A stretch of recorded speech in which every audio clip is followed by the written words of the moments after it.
The Laozik non-invasive glucose meter is being marketed as a game-changing device. No finger pricks, just real-time blood sugar readings. Sounds amazing, right? Quick disclaimer before I begin, everything in this video is based on publicly available information and personal opinion. Laozik claims his device is 99.9% accurate and pain-free, using advanced sensor tech, but here's the catch.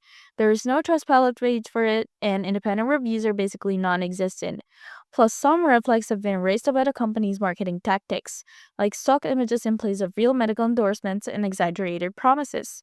A few customers mentioned receiving the product, but many report delays, poor communication note, and no proof the device works as claimed.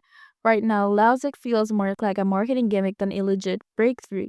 The lack of verified results and sketchy claims make it hard to trust. If you're curious about your health, you're better off sticking with proven medical devices until more reliable info comes out.